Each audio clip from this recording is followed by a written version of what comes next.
하게 됩니다. 네. 분실의 경우 그렇고 만약에 어떤 가전이나 그런 것들을 보냈는데 훼손됐다 그럴 경우에는 수리를 직접 해주는 걸 원칙으로 하고 수리가 안 될 때는 수리비를 보상하고 아예 수리도 못할 정도로 이게 기능이 완전히 파손됐다 그러면은 그 제품 가액에 상응하는 금액을 손해배상금으로 산정하고 있습니다. 네, 그러니까 택배를 보낼 때 운송장에다가 내가 가격을 반드시 써놓는 그런 게 필요하겠군요.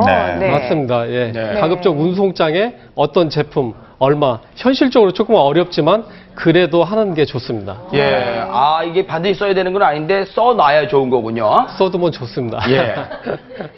세탁물 사고 많이 있죠. 아까 나왔어요. 어머니 잘 보세요. 예. 잘 봐요. 예. 세탁물 사고의 경우에는 옷값의 사용 일수대로 이걸 예, 뺀다는 얘기가 되겠죠. 맞습니다.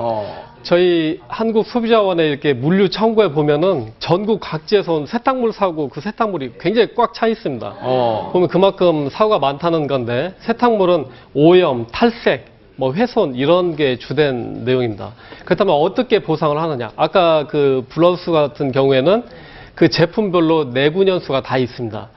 내 마음속에서는 이것이 뭐 10년 됐지만 나는 가장 소중한 옷이다 그렇지만 그렇죠. 객관적으로 봐야 되거든요. 그래서 아까 블라우스 같은 경우는 3년을 내구 연수로 봅니다. 그래서 만약에 1년 정도 입었다 그렇다면은 50%에서 60% 정도를 배상의 범위로 받을 수 있습니다.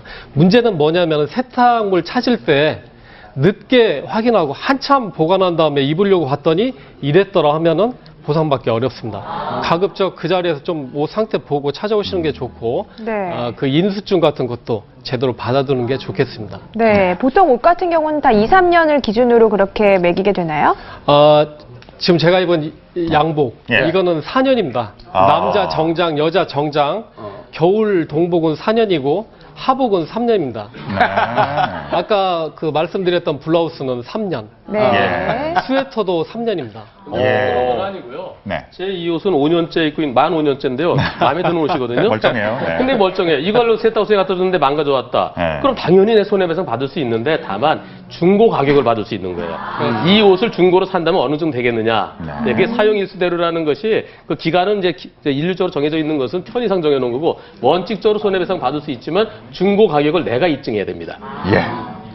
어렵죠. 일단 참 피해 받으면 정말 복잡하고 어렵습니다. 그래도 알아두셔야죠. 자, 부작용 사고 아까 다이어트 약간 네. 두게 되겠죠. 자, 인과관계 증명. 그렇죠. 증거를 만들어놔라 이 얘기 아닙니까? 그렇지. 인과관계가 손해배상은 제일 중요합니다. 손해배상은 네. 너 때문에 내가 이렇게 됐잖아.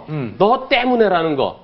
그 사람 때문에 손해봤다는 것을 인과관계 증명하는 것도 무한정 늘어나는 건 아니고요. 예. 상당 인과관계인데 인과관계 증명이 참 어렵습니다.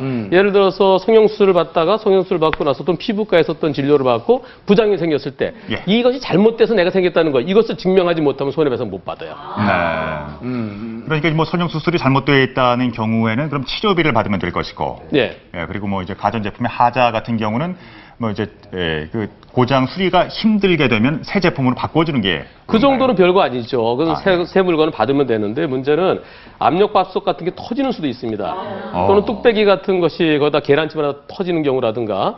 근데 만약에 이것은 계란찜을 하면 안 됩니다라고 경고 문구를 붙여놨는데도 불구하고 내가 그걸 안 보고 했으면 손해배상 못 받아요. 네. 근데 아무런 경고 문구 없었는데 다른 거랑 똑같은 줄 알았는데 이게 터져서 화상을 입었다. 그럼 나에 대한 치료비, 그다음에 장애, 위자료까지 네. 다 물어줘야죠. 알겠습니다. 자, 전화 한 통화 받아보겠습니다. 연결돼 있죠? 안녕하세요.